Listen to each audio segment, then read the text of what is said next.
शिव इतने कठोर नहीं माते कि किसी के प्राण हर लें। उन्होंने तो पिताश्री को केवल उनकी करनी का दंड दिया है। अब आप ये शोक त्याग दीजिए और शिव जी से प्रार्थना कीजिए कि वो शीघ्र से शीघ्र पिताश्री को पुनर्जीवित कर दें। हर हर महादेव, हर हर महादेव। भावज्वीरणी, महादेव तो करुणा के सागर है।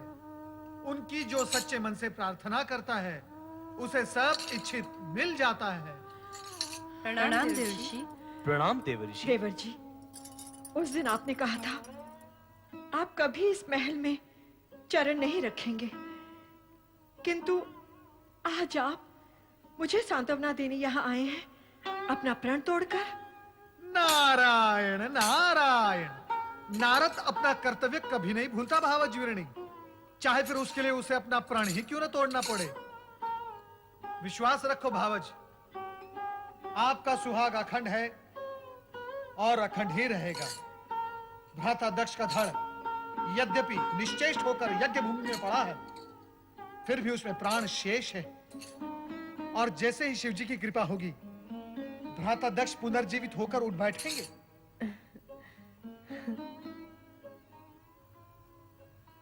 क्या बात है माते, आपको देवऋषि के कथन पर विश्वास नहीं? देवऋषि के कथन पर कैसे अविश्वास कर सकती हूँ? ये तो परम भक्त और सबके कल्याण करता है। परंतु जब अजर अमर परमात्मा सदाशिव से मैं अपने पति का जीवन दान मांगूंगी, तब यदि उन्होंने मेरी प्रिय पुत्री सती के आत्मदाह की बात छेड़ी, तो मैं क्या उत्तर दूंगी? क्या उत्तर दूंगी मैं? नारायण नारायण। भावज, सती के लिए हम सबको अत्यंत दुख है, किंतु सत्य यह है कि शिव जी की इच्छा से ही सब कुछ संभव है, अन्यथा कुछ भी संभव नहीं। ये शिव की कैसी विचित्र इच्छा है, बताइए ना देवर्षि। जो संसार के सभी प्राणियों के मन से मृत्यु का भय दूर कर सकते हैं, जो मृत्यु मुख में पहुंचे हैं उन्हें पुनर्जीवित कर सकते हैं, उन्होंने मेरी बेटी सती को क्यों नहीं बचाया? क्यों अपनी ही अर्धांगिनी को योगाग्नि में जल जाने के लिए विवश किया?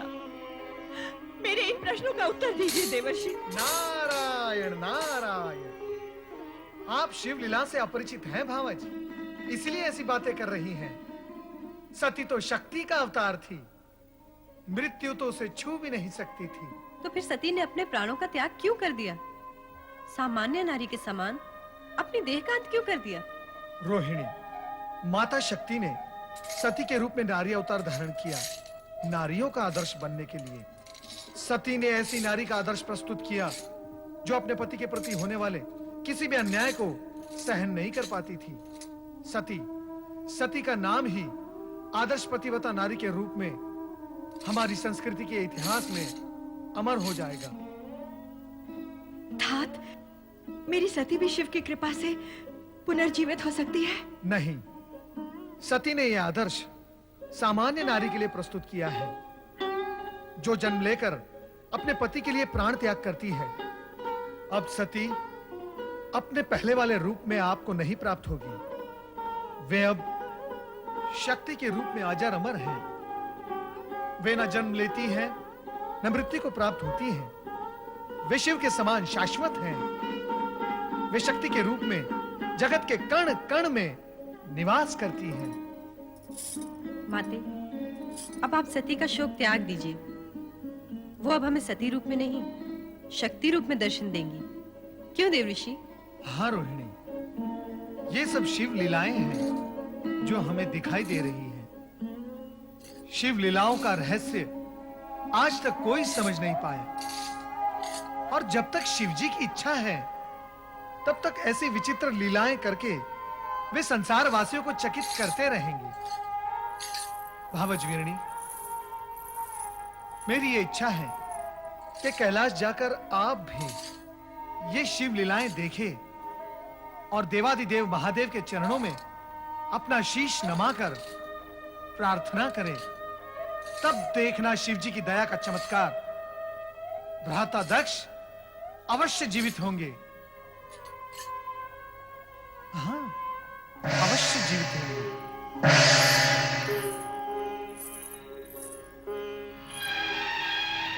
अवश्य जीवित होंगे, अवश्य जीवित होंगे, अवश्य जीवित होंगे, अवश्य जीवित होंगे, अवश्य जीवित होंगे।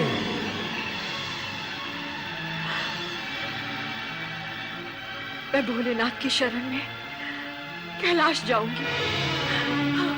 जय महारुद्र।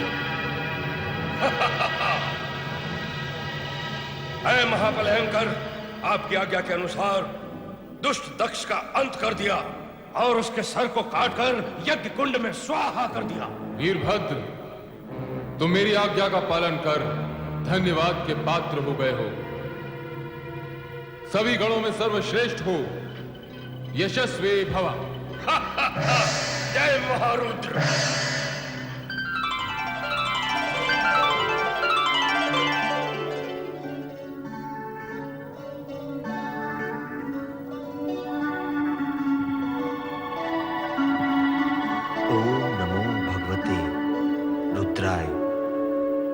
परात्पर ब्रह्म परमात्मा श्री सदाशिव को प्रणाम। करुणा सागर भक्त वत्सल भगवान शिव शंकर को वंदन। हे चराचरपति सम्राट शिव शंकर, कृपा सागर, मैं वो दुर्भाग्यशाली स्त्री हूं जिसने एक हाथ से अपनी पुत्री सती को खो दिया है और अब दूसरे हाथ से उस पति को खोने जा रही हूं जिसका सिर विहीन शरीर तड़पता देखकर मुझ पर हर पल मृत्यु का पल होकर टूटता है। ये जानते हुए कि जो भी हुआ है उसके उत्तरदायी मेरे पति ही है, मुझे ये कहने का अधिकार नहीं कि मेरे पति को उन कष्टों से मुक्त कर दो और जीवन दान दो, किंतु इतना अवश्य कहूंगी कि उनके कष्टों का अंत कर दो।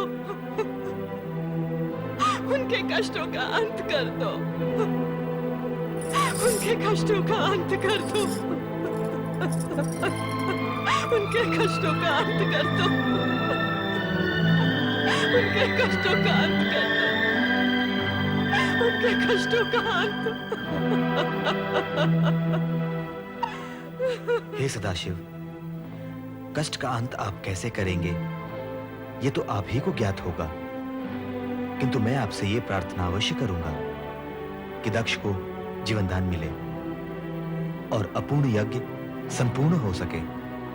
दक्ष से मेरा कोई बैर नहीं श्रीहरि। जो हुआ, जो हो रहा है और जो होगा विधाता के संकेत के बिना असंभव है। अस्तु, आप सबकी इच्छा का सम्मान करते हुए मैं दक्ष को अवश्य जीवन दान दूंगा, अवश्य।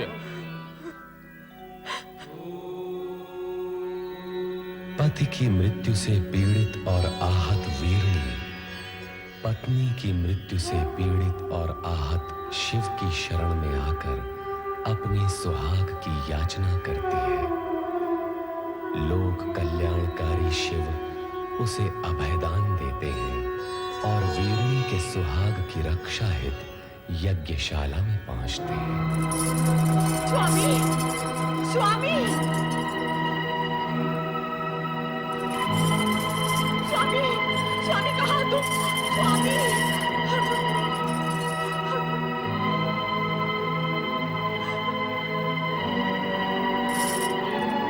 स्वामी, ये क्या हो गया? ये क्या हो गया स्वामी?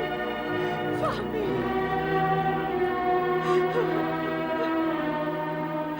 प्रभु कृपा कीजिए, कृपा कीजिए भोलेनाथ, कृपा कीजिए। प्रजापति दक्ष वृथा अभिमान से उपजे अपने भयंकर अपराधों का दंड तुम्हें मिल गया है। अब अपने अपूर्ण यज्ञ को पूर्ण करने के लिए तुम्हें अजामुख बनाकर नया जन्म दिया जा रहा है। तुम्हें यह मुख देने के पीछे तात्पर्य है कि इसे देखकर संसार वासियों को तुम्हारे कर्म सदा के लिए याद रहेंगे और वे अपने आप को ऐसे कर्मों से दूर रखने का प्रयत्न करेंगे। कल्याण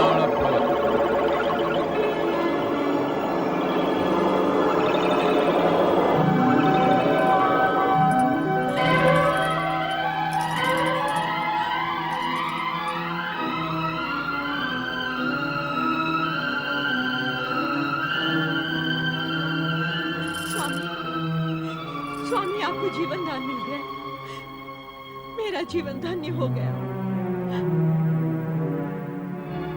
हे देवाधिदेव, हे महादेव, हे भोलेनाथ, आपने मुझ जैसे नराधम को जीवन दान क्यों दे दिया? क्यों जीवन दान दे दिया प्रभु? ये अहंकार का मारा दक्ष तो हत्यारा है प्रभु, हत्यारा। अपनी पुत्री का और इन सब का जो यहाँ यज्ञ का फल लेने आए थे। हे प्रभु, इस दुष्ट नीच खल दक्ष को आपने पुनर्जीवन दे दिया, आपने पुनर्जीवन दे दिया प्रभु। इस उपकार के लिए मैं सदा सदा के लिए आपका आभारी रहूंगा, आपका कृतज्ञ रहूंगा प्रभु। दक्ष प्रजापति, मैंने तुम्हें यज्ञ का संपूर्ण फल दिया। अब आप यज्ञ पूर्ण कीजिए।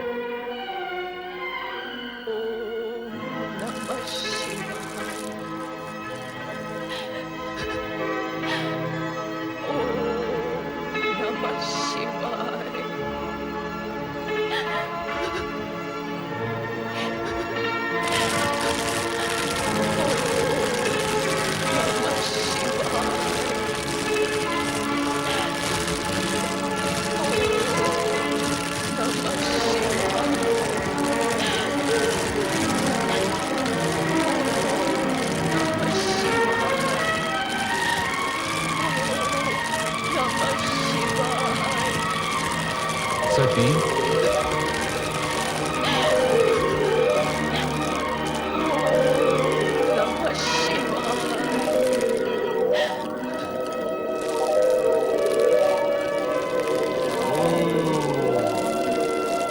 देवी सती सदा शिव का धाम जीवित कर चुका है।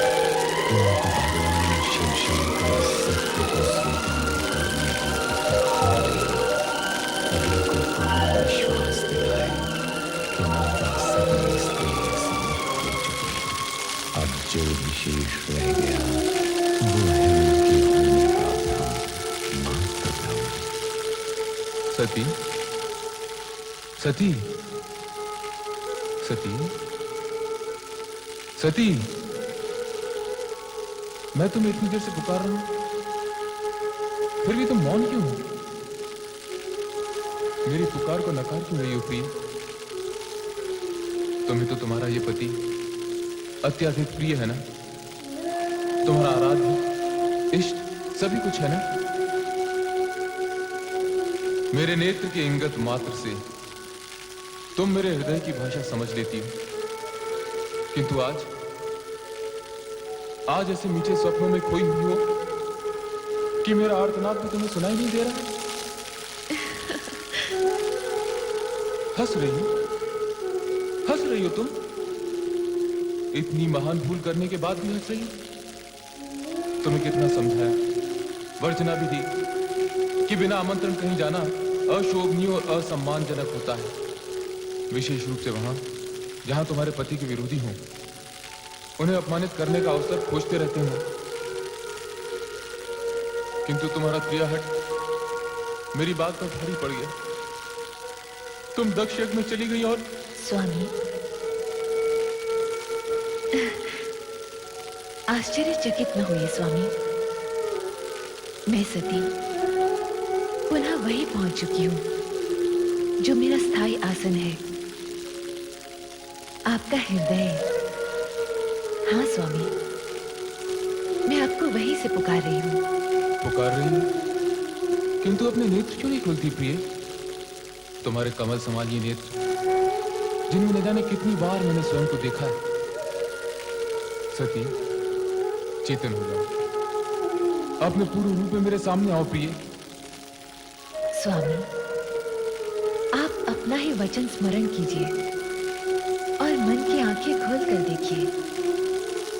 हम दोनों शिव शक्ति भिन्न नहीं है, एक ही परम तत्व साक्षात परब्रह्म है, जिसका ब्रह्मांड साक्षी है।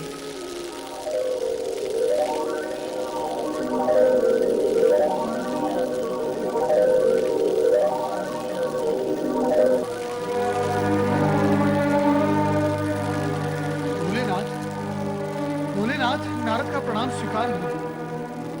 मंगल हो। प्रभु आप कहाँ जा रहे हैं? देवी सती हमसे रुष्ट हो गई है। भोलेनाथ, आप ये कैसी बातें कर रहे हैं? क्यों? क्या सदा पत्नी को ही पति का साथ देना चाहिए, पति को नहीं? हम अपनी रुष्ट प्रिया का साथ कभी नहीं छोड़ेंगे। भोलेनाथ, क्या इतने पर भी आपको वास्तविकता समझ में नहीं आई? तुम हमारा समय नष्ट कर रहे हो नारद। तुम्हारी बातें सुनकर सती और अधिक रुष्ट हो जाएगी। रुष्ट? हे त्रिकालदर्शी, बिना प्राण की देह कहीं रुष्ट होती है भला? नारद! भोलेनाथ,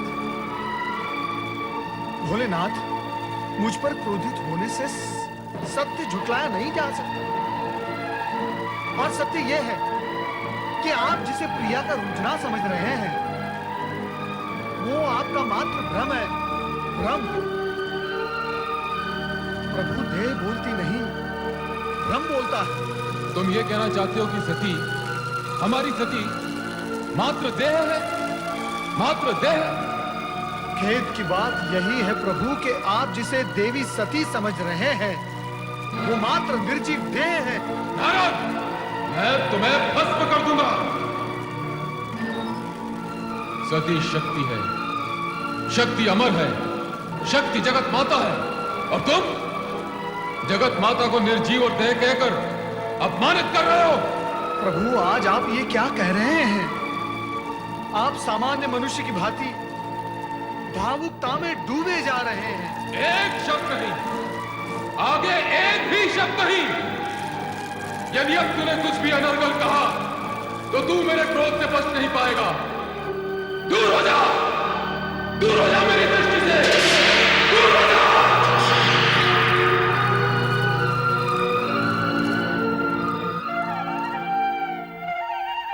माता सरस्वते नमः। ब्रह्मदेवाय नमः। ब्रह्मदेवाय नमो नमः।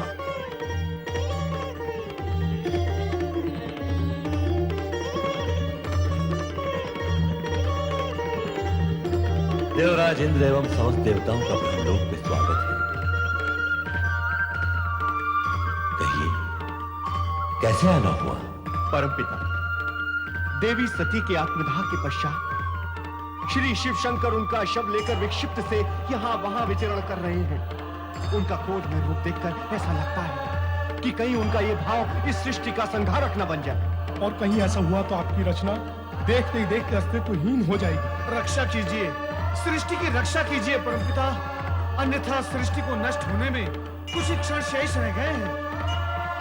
ये तुम क्या कह रहे हो नारद? हाँ परमपिता, मैं स्वयं देख कर आ रहा हूँ भगवान शिव का वो अकल्पनीय विनाशकारी रूप। विनाशकारी रूप? विनाशकारी रूप? शिव अर्थात मंगल, कल्याणकारी रूप विनाशकारी? मेरा तात्पर्य है, ये जो उनकी विक्षिप्त अवस्था है, वो ही विनाश लीला का कारण बनेगी। वो तो मानते ही नहीं कि माता सती आत्मदाह करके निर्जीव हो गई है। तुमने उन्हें समझाने की चेष्टा नहीं की? परमपिता की, परंतु उसकी प्रतिक्रिया स्वरूप उन्होंने मुझसे यह कहा कि तुम माता सती को निर्जीव कह रहे हो, मैं तुम्हें भस्म कर दूंगा। और बस मैं भयभीत होकर यहाँ चला आया। परमपिता, ये सब सुनकर तो ऐसा लगता है कि अब शिव का तीसरा नेत्र खुलने में अधिक विलंब नहीं है। और यदि ऐसा हो गया तो इस सृष्टि के भस्म होने में एक क्षण भी नहीं लगेगा परमपिता, एक क्षण भी नहीं लगेगा। अब आप ही कोई उपाय कीजिए और उन्हें शांत कीजिए। शांत कीजिए प्रभु, शांत कीजिए, शांत कीजिए प्रभु, शांत कीजिए। शांत देवगणों, शांत। इसका उपाय हमें श्री हरि विष्णु ही बताएंगे। चलिए वैकुंठ धाम। ये नहीं हो सकता महाप्रभु कि आप भगवान शिव शंकर को इस मुंह से मुक्त न कर सके, किंतु आप तो। जो शिव स्वयं जगत के अधिपति और ज्ञान विज्ञान के अधिष्ठाता है, उन्हें कोई क्या समझाएगा? देवी देवता ही क्यों न हो, स्त्री पुरुष रूप पाकर और पाणी ग्रहण करने के बाद पति पत्नी बन जाने के उपरांत बिछोह इतनी सरलता से स्वीकार भी नहीं किया जा सकता। शिव को वास्तव में यह लग रहा होगा जैसे वो अपने अर्धांग से विलग हो गए हैं। ये दुख असहनीय कमले। जगदीश्वर श्री हरि विष्णु की महादेवी माता लक्ष्मी की मंगल भवा।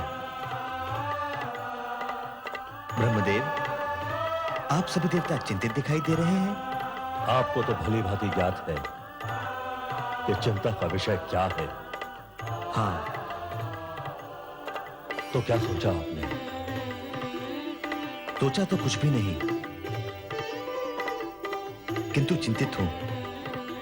ब्रह्मा, विष्णु और महेश तीनों एक दूसरे के पूरक हैं, तीनों एक दूसरे से जुड़े हुए हैं। तो सती मोह भंग कराने हेतु क्यों न हम शिव की आराधना करें? किंतु इससे क्या होगा प्रभु? शिव की विरह जनित उन्माद अग्नि को क्या आराधना का जल शांत कर पाएगा? आप ही कोई उपाय बताइए ब्रह्मा जी।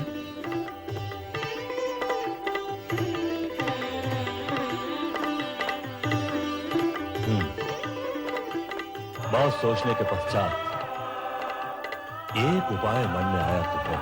तो बताइए ना परमपिता, शुभस्य शीघ्रम। बताऊंगा, किंतु उसे कार्यान्वित श्री हरि विष्णु को करना होगा। आप कहिए तो सही। अपने सुदर्शन चक्र से सती का शव विच्छेद करना। क्या? हाँ, शिव का सती मोह भंग कराने हेतु क्या आवश्यक है?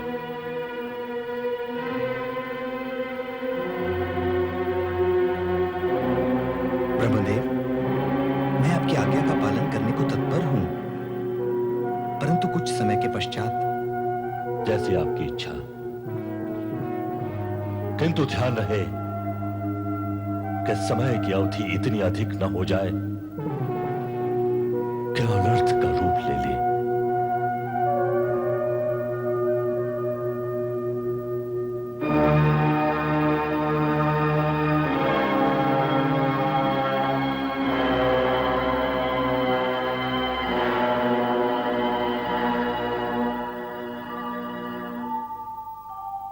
ओम नमः शिवाय।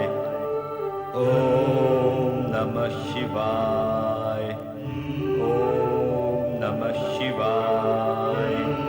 ओम नमः शिवाय। ओम नमः शिवाय। ओम नमः शिवाय।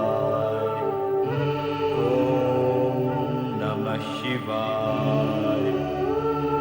ओम नमः शिवाय।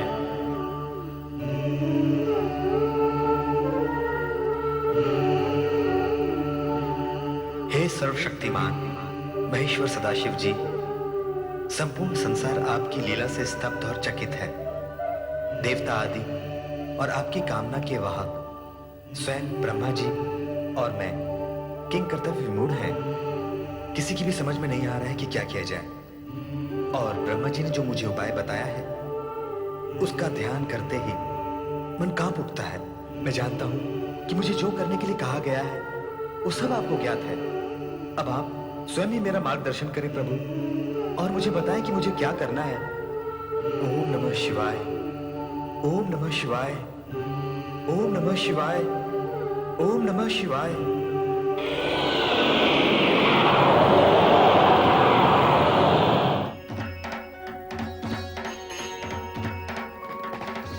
श्री हरि विष्णु, सभी शिव लीलाओं का कोई न कोई उद्देश्य है। जिस प्रकार मेरे स्वरूप में अनेक रूप छिपे हुए हैं, वैसे ही मेरी हर क्रिया के पीछे भी एक उद्देश्य छिपा हुआ है। ब्रह्मा विष्णु दोनों में ही शिव का आज प्रकाशित है। अतः विश्व कल्याण के लिए तुम जो कुछ भी करोगे वो मुझे स्वीकार होगा। जो भी लोकपालक होने की दृष्टि से तुम्हें वही करना है जिसमें लोकहित निहित है।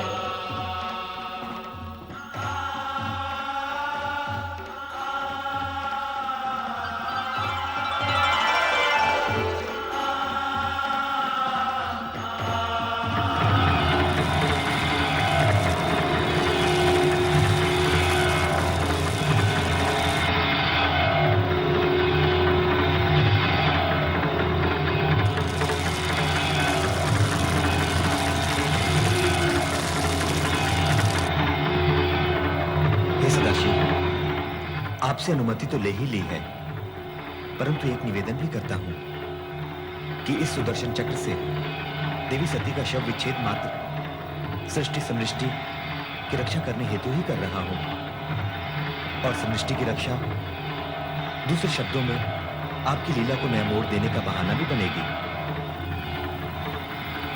मुझे अनुमति दे प्रभु।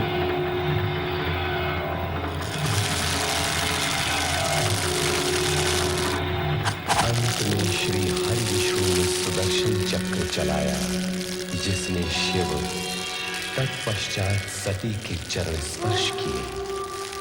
चक्र ज्यों ही सती के मस्तक की ओर गया, एक तीव्र ज्योति पुंज उभरा, जिसमें से प्रकाश की धाराएं भूमंडल की ओर जाने लगी। ये ही ज्योति पुंज कालांतर में शक्तिपीठ कहलाए, और इस प्रकार आर्यावृत में 51 शक्तिपीठों की स्थापना हुई। माता शक्ति, जो भगवान शिव की पूरक है, ज्योति रूप में इन शक्तिपीठों में विद्यमान है। शिवजी ही सभी देवी देवताओं के आराध्य हैं। उनका ही नाम सदा स्मरण करने वाले ब्रह्मा आज ब्रह्मलोक में ओम नमः शिवाय पंचाक्षरी मंत्र के साथ साथ माता शक्ति का जप भी बार बार कर रहे हैं। ओम नमः शिवाय।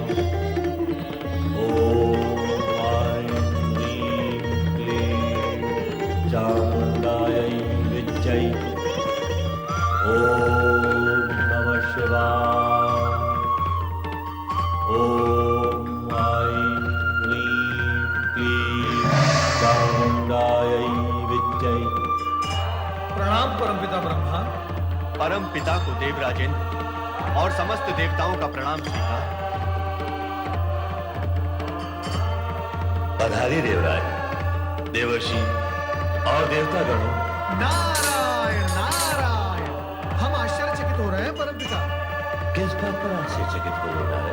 आप तो केवल ओम नमः शिवाय कहकर ही शिव जी का ध्यान किया करते थे, परंतु अब तो आप शिव जी के साथ साथ माता शक्ति का भी ध्यान करने लगे। नारायण नारायण। तुम तो जानते हो नारद कि शिव के बिना शक्ति और शक्ति के बिना शिव पूर्ण नहीं होते। यदि ऐसा है तो पहले आप केवल शिव की ही आराधना क्यों करते थे परमपिता? उस समय माता शक्ति ने सती का अवतार ले लिया था। शिव संगिनी बन गई थी। शिव के लिए की गई आराधना अपने आप माता शक्ति के चरणों में पहुंच जाती थी। और अब सती विलीन होकर पुनः माता शक्ति में लीन हो गई। माता शक्ति अदृश्य रूप में भी सर्वत्र विद्यमान है। किंतु परमपिता, एक रहस्य हमारी समझ में नहीं आया। कैसा रहस्य? भगवान श्री हरि विष्णु के चक्र से माता सती की देह के 51 खंड हुए, जो आर्यवर्त पर गिरे। उन स्थानों पर 51 शक्तिपीठों की स्थापना हुई। इसका रहस्य क्या है? यह रहस्य तो सीधा और सरल है नारद। सती के शरीर के खंड खंड होते ही माता शक्ति की ज्योति प्रकाशित हो उठी। इन शक्तिपीठों में ज्योति रूप में साक्षात माता शक्ति विराज रही है। जो भक्त इन स्थानों पर तंत्र मंत्र की सिद्धि प्राप्त करने के लिए शक्ति आराधना करेगा, उसे मां शक्ति अचल सिद्धि प्रदान करेगी। परमपिता, माता शक्ति निर्गुण निराकार है या उनका कोई रूप भी है? शक्ति शक्ति है देवराज। वह अपने भक्तों को सिंह वाली शक्ति के रूप में दर्शन देगी। माँ शक्ति सदा सिंह पर ही सवारी करती हैं। हाँ, सिंह वनराज है। सभी पशुओं में सबसे अधिक शक्तिशाली होता है सिंह। मां शक्ति सिंह जैसे पशु के बल पर विजय प्राप्त करके उसे अपने अधीन रखती है। इसीलिए मां शक्ति का हर भक्त भी सिंह के समान शक्तिशाली और निर्भय होता है। धन्य हो मां शक्ति, धन्य हो। मां शक्ति के अनुपम रूप का वर्णन सुनकर मन में उनके दर्शनों की जिज्ञासा जाग उठी। देवराज इंद्र, आइए हम सब मिलकर मां शक्ति का ध्यान करें। अवश्य देवी। या देवी सर्वभूतेषु, या देवी सर्वभूतेषु मातृरूपेण संस्थिता, मातृरूपेण संस्कृता। नमस्तस्यै नमस्तस्यै नमस्तस्यै नमस्तस्यै नमस्तस्यै नमो नमः। नमस्तस्यै नमो नमः। या देवी सर्वभूतेषु, या देवी सर्वभूतेषु शक्तिरूपेण संस्थिता, शक्तिरूपेण संस्थिता। नमस्तस्यै नमस्तस्यै नमस्तस्यै नमस्तस्यै नमस्तस्यै नमो नमः। नमस्तस्यै नमो नमः। या देवी सर्वभूतेषु, या देवी सर्वभूतेषु मातृरूपेण संस्थिता, मातृरूपेण संस्थिता। नमस्तस्यै नमस्तस्यै नमस्तस्यै नमस्तस्यै नमस्तस्यै नमो नमः। नमस्तस्यै नमो नमः। या देवी सर्वभूतेषु, या देवी सर्वभूतेषु शक्तिरूपेण संस्थिता, शक्तिरूपेण संस्थिता। नमस्तस्यै नमस्तस्यै नमस्तस्यै नमस्तस्यै नमस्तस्यै नमो नमः। नमस्तस्यै नमो नमः।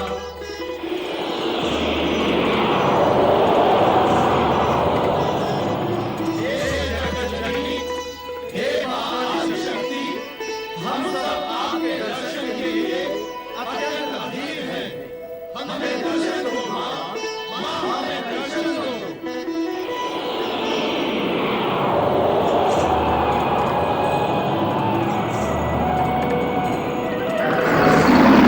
ऐङ्कारी सृष्टिरूपायै, ऐङ्कारी सृष्टिरूपायै, ह्रीङ्कारी प्रतिपालिके, ह्रीङ्कारी प्रतिपालिके, क्लीङ्कारी कालरूपेणे, क्लीङ्कारी कालरूपे, बीजरूपे नमोऽस्तु ते। बीजरूपे नमोऽस्तु ते। हे माता शक्ति, आप भगवान शिवशंकर की अभिन्न संगिनी हैं। आप पुनः सगुण अवतार लेकर कब दर्शन देंगे? शिव और शक्ति अभिन्न है। मैं शिव के अंदर ही समाई हुई हूँ और भक्तों की पुकार पर समय समय पर प्रकट होती रहती हूँ। किंतु हे शक्ति माता, हम सब ये जानने के लिए उत्सुक हैं कि आप पुनः कब अवतार लेंगे। उसके लिए तुम्हें लंबी प्रतीक्षा करनी होगी देवराज। जब घटनाएं नए मोड़ लेंगी और शिव को मेरी आवश्यकता प्रतीत होगी, तब मैं नारी रूप में अवश्य जन्म लूंगी।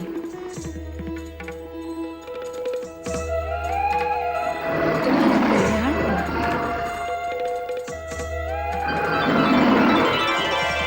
लोक कल्याण के निमित्त मां शक्ति ने देवर्षि नारद सहित समस्त देवगण को आशीर्वाद दिया, किंतु सभी के मन में यही जिज्ञासा थी कि भविष्य में आने वाली घटनाएं कौन सा रूप लेंगी और उनका कैसा शुभ